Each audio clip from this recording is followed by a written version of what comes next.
Now in this video we want to concentrate in one continuous series all of the basics you'll need to use crank style injectors. First we want to show you a brief clip of the spoon entering the tube with a light behind the tube so you can see the shadow of the spoon as it moves towards the filter. Apply this information to the final video in the section that deals with the tube release timing adjustment. Once you see that video, you'll understand what you're seeing here. Now this particular clip deals with placing the tube.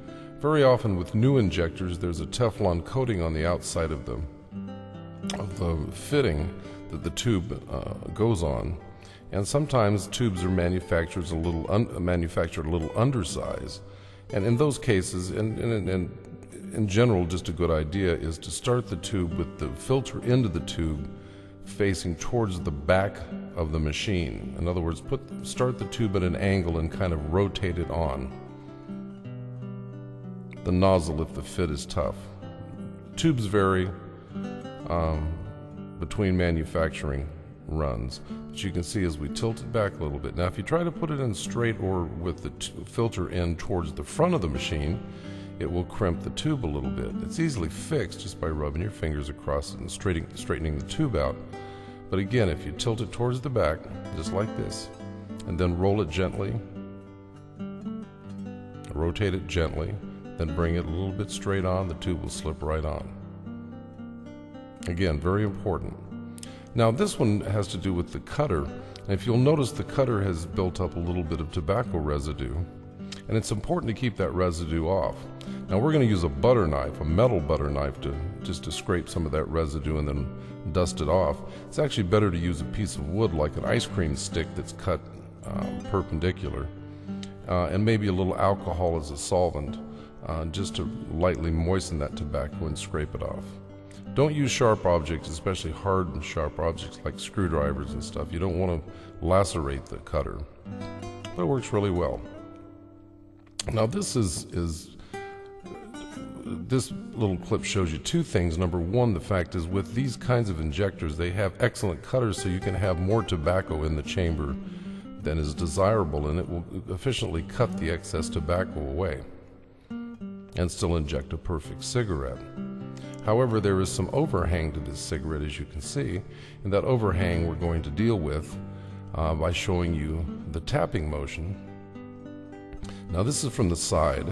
Now in our video that we did, that you'll see later in this section called Injection on the Go, we emphasize this tapping method as well, holding the tube lightly between the thumb and the fingers, and keeping your forearm parallel and making sure you're striking perpendicular to the surface. 3 or 4 taps will cause the cigarette to pack perfectly, not only against the filter element, but have the right amount of tobacco right up to the end of the cigarette. Again, this is a little bit different view, and you can see the protruding tobacco. And again, make sure you're tapping perpendicular to the surface of the machine with your forearm parallel to the machine, to the surface of the machine. A few taps, and as you get it, making sure you're hitting it perfectly perpendicular. A couple of firm taps and your cigarette's perfect, and will stay that way in cigarette cases for quite a long time. Plus you get a nice firm fit against the filter tube element itself. Now this is the XL, which we use completely in the Injection on the Go video, which you'll see in a while. This is just an absolutely outstanding injector. In fact, it is our favorite crank style injector. It has a handle that's very easy to hold on to. You can put an overabundance of tobacco in this as well, as it will cut away the excess. Now don't pack it down tight with an overabundance, but you can have a lot resting there. And in a minute when we do the speed test, you'll see why that's useful. A perfect cigarette every time. Now this is a speed test.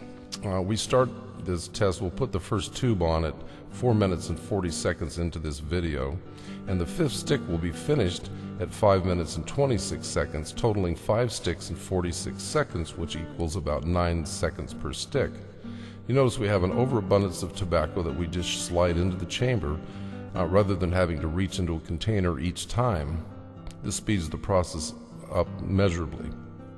But even if you round our speed up to 10 seconds per stick. That equates to 24 sticks in 4 minutes or 30 sticks in 5 minutes. So 5 minutes for a pack should be easy for nearly anyone to achieve. These machines are built for speed and they make perfect cigarettes.